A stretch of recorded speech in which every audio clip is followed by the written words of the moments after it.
কালচিনি ব্লকের বিজয়পুর বস্তি এলাকার সরকারি খালি জমিতে বক্সা ব্যাঘ্র প্রকল্পে কোর জঙ্গলে স্থিত ভুটিয়া বনবস্তি এবং গাঙ্গুটিয়া বনবস্তি বাসিন্দাদের স্থানান্তরিত করা হবে এবং ইতিমধ্যেই তার কাজ শুরু হয়ে গেছে।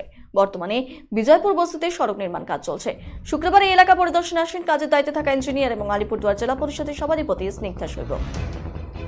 গত 10ই ডিসেম্বর আলিপুরদুয়ারে এসে সরকারি সভা থেকে মুখ্যমন্ত্রী নির্দেশ দিয়েছিল শীঘ্রই ভুটিয়া বস্তি এবং গাঙ্গুটিয়া বনবস্তি বাসিন্দাদের স্থানান্তরিত করা হোক।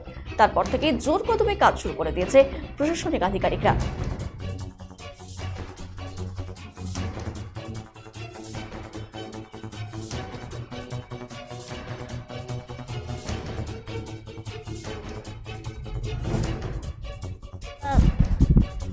নতুন করে গ্রামে এখানে হতে চলেছে, তার জন্য যা যা দরকার বিভিন্ন ডিপার্টমেন্ট থেকে যা যা কাজের দরকার আছে আগামী দিনে পরিকল্পনা সেটা নেওয়া হয়ে গেছে, ওটা কাজ হবে। কোনো লক্ষ্য আছে, মানে কতদিনের মধ্যে কাজ শেষ হবে?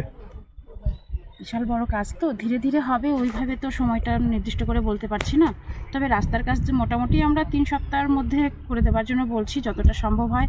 এবার তাড়াহুড়া করলে পরে কাজ তো খুব একটা ভালো হচ্ছে না, যতটা পারা যায় যেভাবে শক্তপোক্ত করে মজবুতভাবে যাতে তৈরি করা যায় রাস্তাটা, সেইভাবে আমরা নির্দেশ দিয়েছি সময়ের মধ্যে সেটা যাতে কমপ্লিট হয়ে যায়। যেহেতু একটা নতুন করে গ্রামে এখানে হতে চলেছে, তার জন্য যা যা দরকার বিভিন্ন ডিপার্টমেন্ট থেকে যা যা কাজের দরকার আছে আগামী দিনে পরিকল্পনা সেটা নেওয়া হয়ে গেছে, ওটা কাজ হবে। কোনো লক্ষ্য আছে, মানে কতদিনের মধ্যে কাজ শেষ হবে? বিশাল বড় কাজ তো, ধীরে ধীরে হবে, ওইভাবে তো সময়টা নির্দিষ্ট করে বলতে পারছি না। তবে রাস্তার কাজ মোটামুটি আমরা 3 সপ্তাহের মধ্যে করে দেওয়ার জন্য